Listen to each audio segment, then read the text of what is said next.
M.K.O Abiola.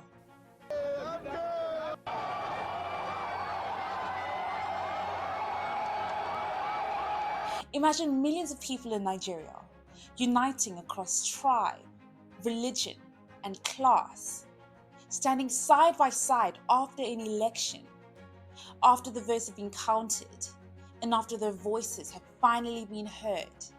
Now imagine days later, all of that hope crushed. Well, that's the story of June 12, 1993, the day Nigerians voted for change, the day M.K.O Abiola became the symbol for democracy in Nigeria, and the day the people's choice was stolen.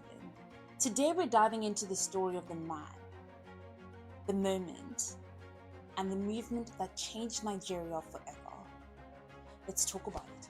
So who is M.K.O Abiola? Moshood Kashimawo Olawale Abiola. That's his full name, but most people simply knew him as M.K.O. Born in 1937 in Abeokuta, Ogun State, Abiola came from a humble background. His name, Kashimawo, actually means let's wait and see. And he was named this because people were not actually sure he would survive his childhood. And yet, he grew into one of the most successful businessmen and philanthropists in Nigerian history.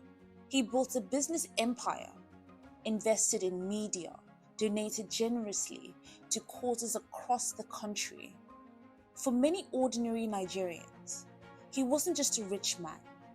He was their benefactor, their hope of the masses.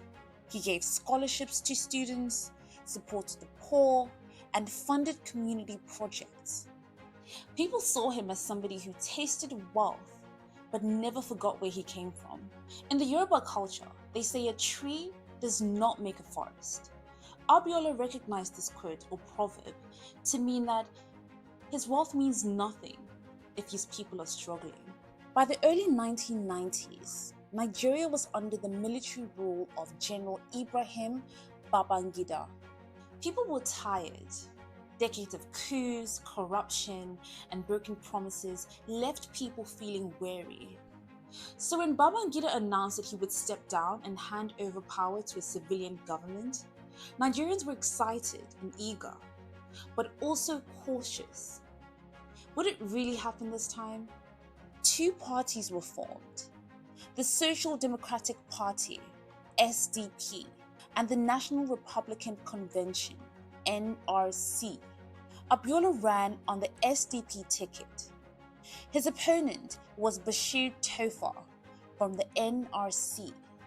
On June 12, 1993, Nigerians went to the polls, and something extraordinary happened. Tribe didn't matter. Religion didn't matter. Class didn't matter. Nigerians voted massively for Abiola, a Muslim Yoruba man, and his running mate, Baba Gana Kingibe, also a Muslim man from the north. But it didn't matter, because people believed in the vision of unity and progress he represented. For the first time in Nigerian history, elections were free, fair, and peaceful. Observers called it Nigeria's fairest elections ever. And Nigerian people felt more hope that their voices were finally being heard. One voter was quoted saying, "Today I voted not as Igbo, not as Yoruba, not as Hausa, but as a Nigerian." That's how powerful June 12 was. Just as the results were coming in, disaster struck. General Babangida suddenly annulled the election. He declared the results invalid, claiming that there was some sort of irregularities going on. But Nigerians knew the truth. They knew that it was about power. The people had spoken. Abiola had clearly won, but the military was not ready to let it go. The annulment sparked outrage. Protests erupted across Lagos, Abeokuta, Kano, and beyond. Students, market women, activists all poured into the streets, demanding justice. Yet the government responded with force. Soldiers were deployed. Protesters were beaten. Some even killed. Nigerians slipped into a political crisis that shook the very foundation of the nation. There is an African proverb that says, when the root of a tree begins to decay, it spreads death to its branches.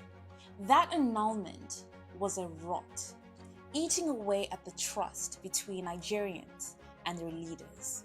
Despite the annulment, Abiola refused to give up. In 1994, he took a bold step. He declared himself the rightful president of Nigeria. In a famous speech, he said, "You cannot shave a man's head in his absence." That act of defiance cost him dearly. General Sani Abacha, who seized power after Babangida stepped aside, arrested Abiola and threw him into prison. For 4 long years, Abiola remained in detention. He was offered freedom, but only if he renounced his mandate. Abiola refused. He chose principle over comfort. The military released the result of the June 12 election and put the democratically elected president, who is myself, in charge of affairs. I won't go to war. I won't encourage my supporters to go to war. I will fight for peace, and we will get peace. From his prison cell, he became a symbol of resistance. Nigerians rallied behind him. Even the international community rallied behind him, including Archbishop Desmond Tutu, Pope John Paul II, all pressuring the Nigerian government.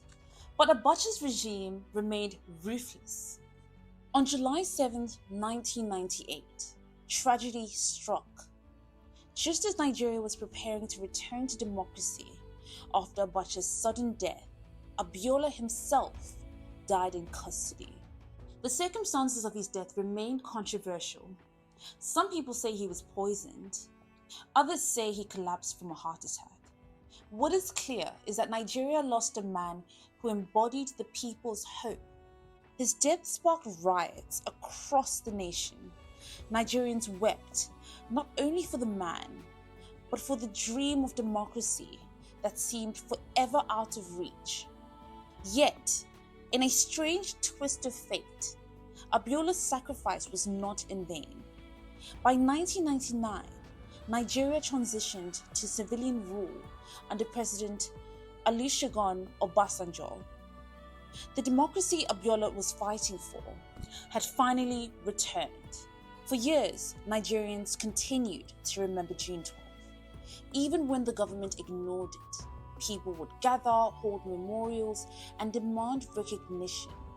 Finally, in 2018, President Muhammadu Buhari declared June 12 as Nigeria's Democracy Day, replacing May 29. Abiola was posthumously awarded the title of Grand Commander of the Federal Republic, the same honor given to presidents. Today, June 12 is not just another public holiday. It's a reminder that democracy is fragile, a reminder that people cannot be silenced forever, and a reminder that one man's sacrifice can inspire a nation. Truth may walk slowly, but it will never walk backwards. The truth of June 12 has finally been recognized, and Abiola's name remains a symbol of hope, unity, and courage. So when Nigerians celebrate June 12, they're not just marking a date. They're honoring the courage of a man who stood for the people, the unity of a nation that once rose above division, and the hard lessons of a democracy that must be protected. M.K.O Abiola may have never ruled Nigeria, but his legacy rules the hearts of millions. Well, that's all for today. Thank you guys so much for watching. If you enjoyed this one, as usual, don't forget to subscribe, like, and share with your friends. Also, don't forget the comment section. Leave your comments below. Let's have a conversation. But until next time, as we share more stories that connect us closer to our roots.